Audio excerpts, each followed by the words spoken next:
episode 19 of Anime and Us Other. I'm TJ. And I'm Shawn. And this is the review show that reviews anime movies. Kind of, sometimes, whatever the intro to this one is. I don't freaking know.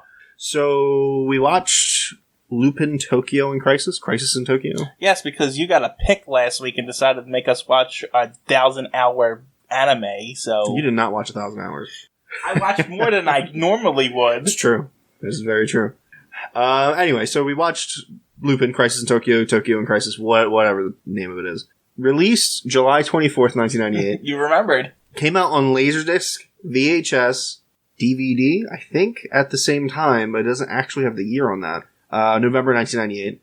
Blu-ray in 2010, which is pretty early for Blu-ray. Yes. So they converted that over pretty early. And then there's USA and whatever. Just to be clear, that we're on a different website than we're normally on for information. That's why he's giving all this stuff, because we don't know. Well, it was semi-interesting to know that. Yeah. Alright. Yeah, so Lupin movie, so... Lupin movie. I'm going to preface with I didn't really pay attention to this one either, and I'm sorry, but I think I'm burnt out on Lupin movies. They're the same. They don't change. They're not interesting anymore. I mean, obviously... They got things going for them where it's like you have a fan base, people know what they want, they get what they want, but that's not what I want. You got quality still going for you. It doesn't look bad or anything. It doesn't sound bad. It's just the stale plot. I actually really like this one though. I tried. I just the second it starts playing, it's like, oh, my mind wanders to literally anything else. Well, this one's actually different than the other ones. Though, considering it's more of a Zenigata story than it is. Which I did notice, because I was still semi-watching it. I did notice that there was a lot of Zenigata, and it seemed like the camera was on him from his perspective. Yes, very much so. I mean, it's still, there's a bad guy who wants a treasure, but the treasure turns out to be a girl instead of an actual treasure. Oh, Christ. And, because she can see the future. Oh, is that the blue-haired girl? Yeah. I didn't get that at all. I thought she was, working with Zenigata or something. She was a reporter. Okay, I couldn't, because I was in and out, I couldn't tell if she was a reporter. And I actually watched this movie twice, by the way. I watched it today at, 2 o'clock. And then I watched it again at 9 o'clock, and I still didn't get a whole lot of it. And I couldn't tell, because the first one, I barely got anything, so I was like, I gotta watch it again. Because, I don't want to completely you over, I'm trying. It's so tough to pay attention to these movies anymore. Anyway, I couldn't really figure out if she was a reporter, or if she was, with the World PCO, I think is what it's called. Police something ICPO. ICPO. Yeah. I couldn't tell what she was doing there. She was a reporter supposedly reporting on Zenigata, but Fujiko was her boss at the thing, so I think she was there to pretty much keep an eye on Zenigata without her knowing that she was. And Fujiko I wouldn't know this without watching it, but did Fujiko know that she was involved in any of this and went and got her? No. I don't. Fujiko, I mean, she stole some of the things beforehand, so I think she had some idea. She just wanted to know what Zenigata's movements were, I think. And that was the whole idea behind her doing it. But they didn't find out that she was the treasure until much later in the movie. Pretty much they wanted to take her cells because her... Kind of cliche. Or the treasure. Well, the thing is, her father experimented on her, so now she can see the future. So now they want to take her cells and put them in other people to make super soldiers who can see the future. So, I mean, if that's what you think... Well, I mean, that, no. So, I mean... But the whole you're the treasure is, yes. Well, and then there's also the whole father-daughter kind of relationship between the treasure girl and Zenigata throughout this whole thing. I saw that. Yeah, so, I mean, that's pretty much the story. Zenigata's actually stopped focusing on Lupin because he actually ends up caring for this girl, even though the first third of the movie, the girl's annoying him and stuff like that. So it's pretty much a Zenigata story. As it goes.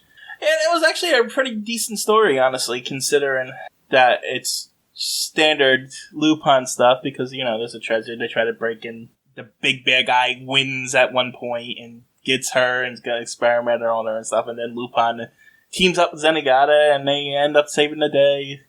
Goemon has a side plot where his sword was stolen. We don't know how. And Jigen has a toothache. Yeah, he has a toothache. And they were eating Snow cones with beer in them. Yeah. That sounds so f***ing gross. It is. It felt disgusting. They were both super into it, but Jigen had a toothache, so he wasn't really eating it. But he would have been if he didn't have a toothache. But the toothache is there to show you that Jigen can't shoot straight. Because if you notice, throughout any time he got into a fight, he got his ass kicked because he couldn't shoot it because of his tooth. He missed like a lot in this. And Goemon was also as useless because his sword was stolen. Oh, that's funny. So the two guys, that's why they kind of got their asses kicked in the beginning. Because that's funny. Oh man, I missed that. And then at the end, when the guy punches Jigen in the mouth, the tooth comes out, and Goemon gets his sword, they're unstoppable again. So, well, I guess they're kind of unstoppable because they weren't actually stopped at any point. They kept going. It's not like they were killed. Well, they were chased off a few times. Yeah, no, of course. So I mean, they were. But that happens when they have in other movies when they have their guns and swords. Yeah, but not normally anyway. by normal people. Not by, that's fair. It's usually like a super Russian dude or something. It's normally one of the bad guy's henchmen or something like that. I mean, this time we got a rich guy. I forget his name. I had it. Yeah, no, I don't remember. No. But they're in Japan the whole time. Yes, it's called Crisis in Tokyo. The problem is that they're in the public in Japan quite a bit. They're in a subway, they're out getting food somewhere or whatever, and you see like one Japanese person the whole time.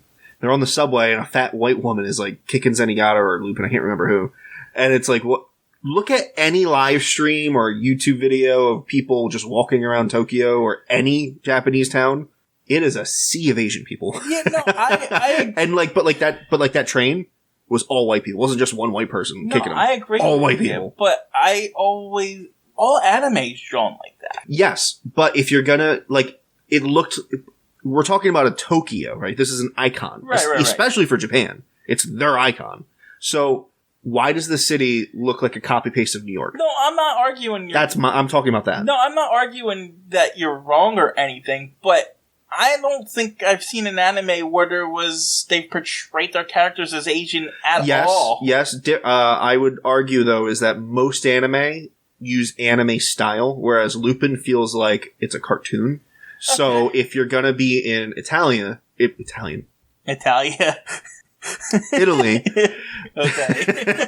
you're gonna see a lot of Italians. If they're gonna be in Russia, you're gonna see the Russians, and we've seen Russians. We've seen certain types of ethnic groups and stuff. Right. But in Japan and Tokyo, you don't see it at all for some reason.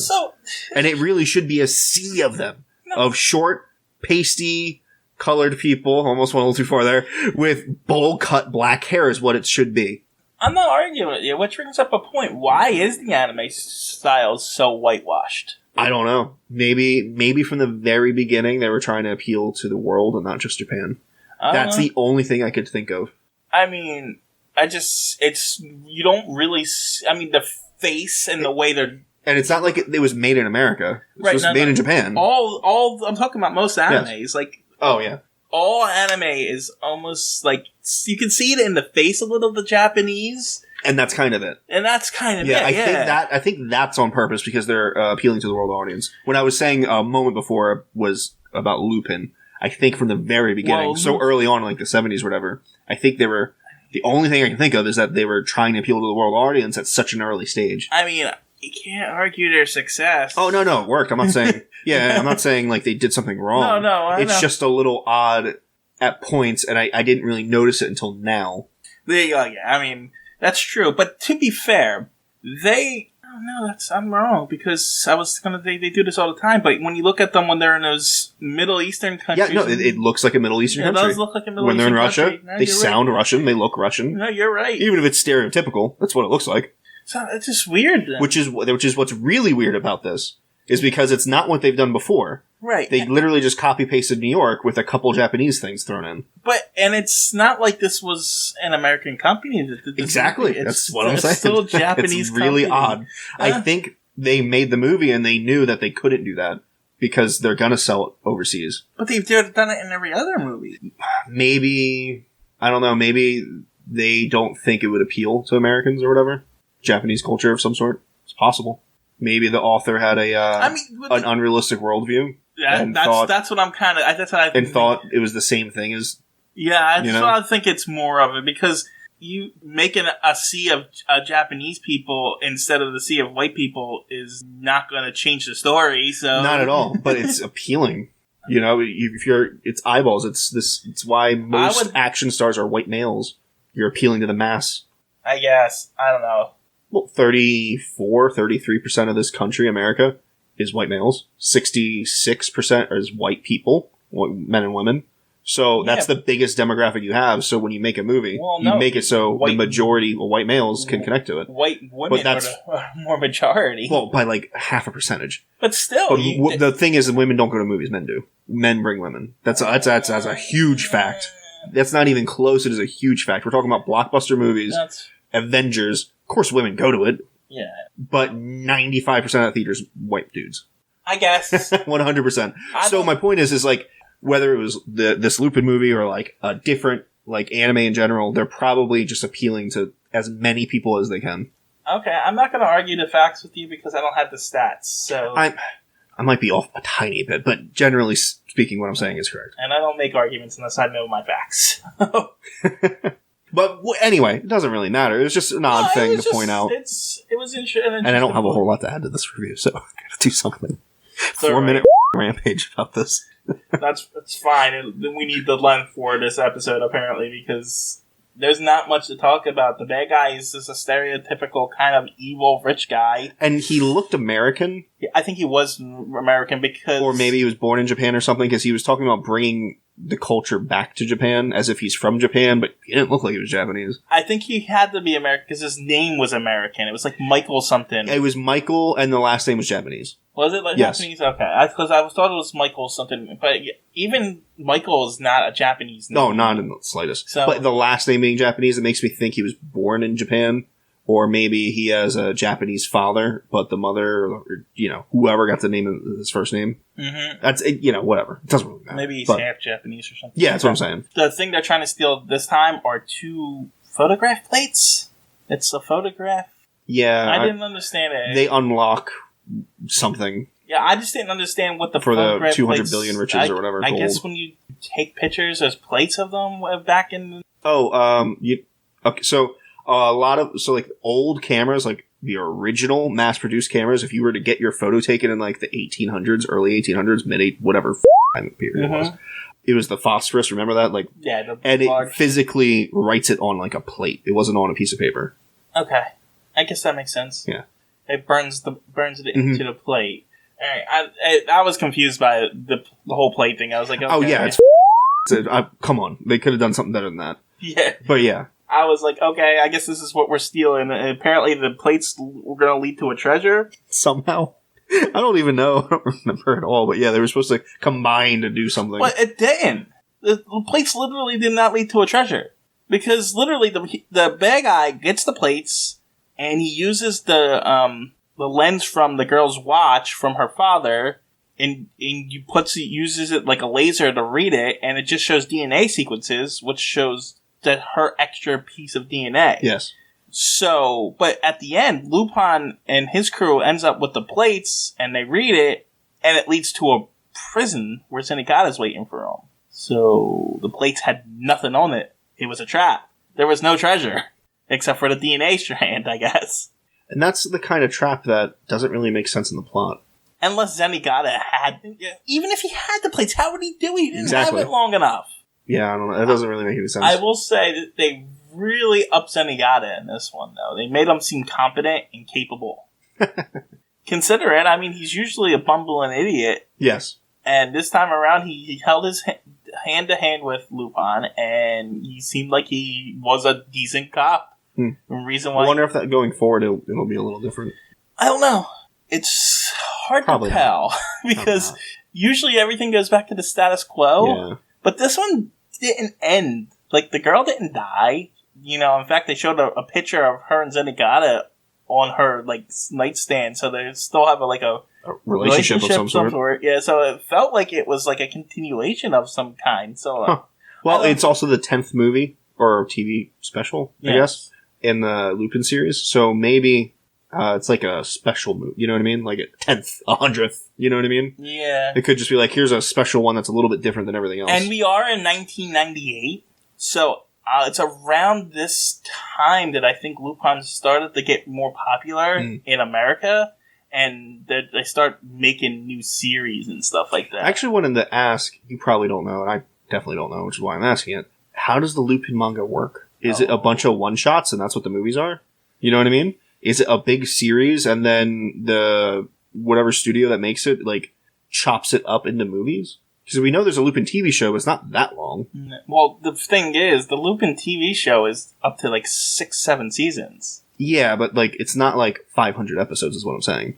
That's true. I mean... I don't know exactly how big it is, but I know it's not that big. Yeah, I don't know. I actually don't know. I know the second season's over close to 200 episodes. Never mind. It might be that big.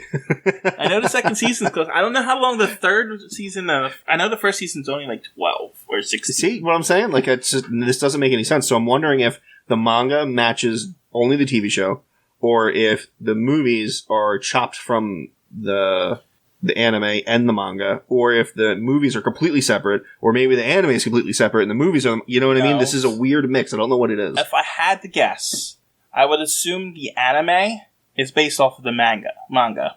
But the movies are completely different because I cannot see, like, that one movie where Lupin's driving through a giant face in the manga. Mm-hmm. I can't see, like, some of this crazy things from it, but they're too whole of a story. Yeah, you're right. You know what I mean? You're right. So I'm assuming they were like, oh, Lupin's really popular. Let's just make a movie about it. Yeah. So I think the movies are... It's kind of how most anime movies are. Like, all the Dragon Ball Z movies, except for the Super ones, are just, oh, here's a movie. If it fits, it fits. Yeah. So I don't think it's based on the manga at all. Yeah. I don't know. We don't really do research on this podcast. Just a wondering question. No. Maybe we have a listener out there that really likes Lupin and can tell us. I don't know. We'll see. All right. I am. I shouldn't rate it. Honestly, I think it's my favorite one so far. Yeah? Yeah, because there was a lot of character development in it for the Zenigata and stuff like that. And it was just different from the other ones. That's good. So, yeah. Pace. So, yeah, I think this is... And the last one was actually pretty good, too. So, they're getting better with each... I understand. It's like playing a video game over and over again. The same spot. To be fair... I'll murder myself. To be fair... We've been kind of doing a Lupin movie every other week because of For a while, so... And we're doing it next week. So, alright. With that, we're going to end this episode because we got another... a number? Do you numbers on this? Oh, no, because there's no point... Well, number-wise, it's 7 or 8. You can't rate it, but number-wise. It's 7 or 8. Or rank it, I should say. I know what, I'll go with an 8. This was really good. That's fair. And it's definitely at the top of my favorites list. But, yeah. Oh, before I forget, there's a scene where Lupin is whistling his own theme song. Yeah. I thought that was hilarious. It was pretty funny. Oh, did you want to talk about Fujiko in this one? You always do. I think there was like a scene where we thought she was getting raped, but she wasn't. When she came up yeah. It wasn't like anything crazy. It was just like a brief moment of like, maybe he's raping her, and then he's not. No, I thought she was naked at one point, but I meant it was she took a shower. Yeah, I meant like as far as that she looked different this time to you. Yeah, she was vastly different. She looked like a news reporter. Okay. And which is what she was supposed to be, but she looked like the stereotypical American movie version of a 90s news reporter woman that, like, kind of think of, is her name Rachel from Teenage Mutant Ninja Turtles? Is it Rachel? April. Like that, but more sexy because it's Fujiko. I watched this movie pretty closely. I like this movie. But when the girl, Maria, was at work in the thing and her boss came by, did not recognize that was Fujiko at all. I didn't even know it was Fujiko. And then she ran into her later in the movie. She was like, "Boss, chief." And I was like, "Oh, well, I didn't even notice." Yeah, the art sometimes is just different. Until she says Fujiko, you don't know. Yeah, so... You can kind of guess sometimes. Like, oh, that's probably Fujiko. Yes, sometimes. But I was like, she was almost like a regular character in the background sometimes. Because you know what? Now that you say that, she doesn't have a unique design like the other characters. Yeah, she doesn't. Sometimes she's so similar, And other times, like this time, it's like, who's that? Yeah. Alright. We got 20 minutes out of this one. Sort of. See you guys. Hold on. Oh, wait. Next episode? World Trigger. Bye, guys. Bye.